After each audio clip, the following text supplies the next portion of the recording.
Story time. My neighbor is a married man whose wife resides in another state. He's in my state for work and goes to visit his family 1 week every month. This man is a definition of manhole.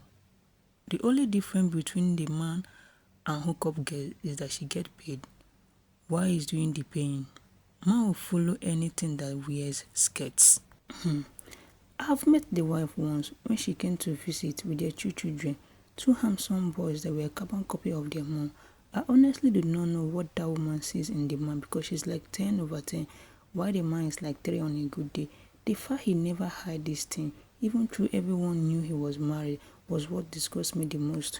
I always turn my face the other way to his ethics since it was none of my business, and I avoid him in the compound in general.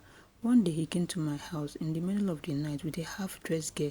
She dressed in tights and bra, and he begged me to open the door. I opened it, and he told me his wife had come to visit as a surprise and she was in the front of the door. He had stuck the girl out through the back door.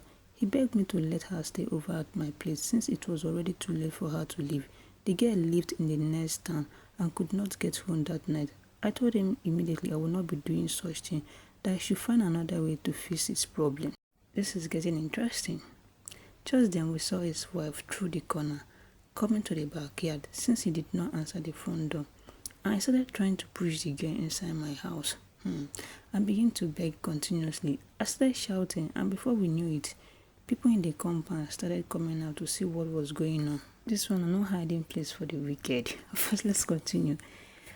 This, of course, drew the attention of the wife, and she saw her husband. Immediately, she faced our direction. Seeing her husband in boxers and again in her underwear, she already was suspicious, but she approached us to understand better. She asked what was going on, and he tried to play it as nothing serious, but I told her exactly what happened. Whoa!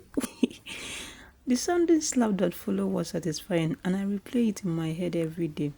Okay, so I quit my job because our company policy does not allow 2 partners in the workplace.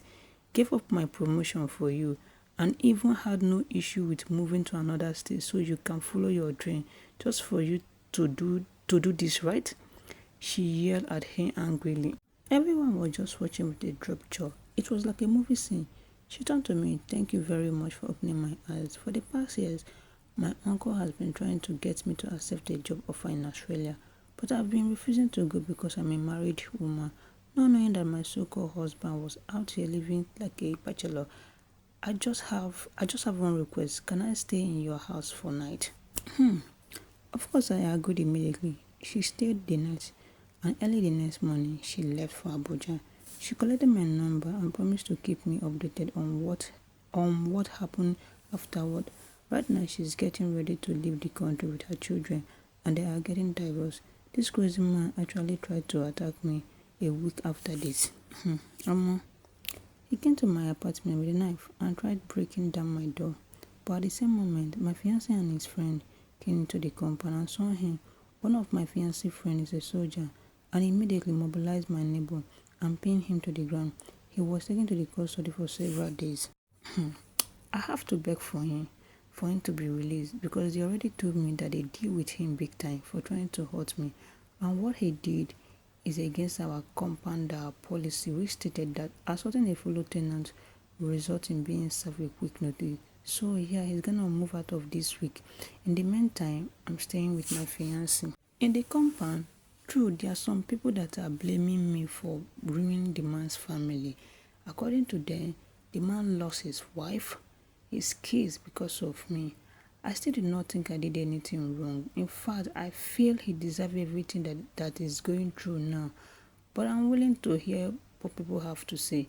Am I a bad person?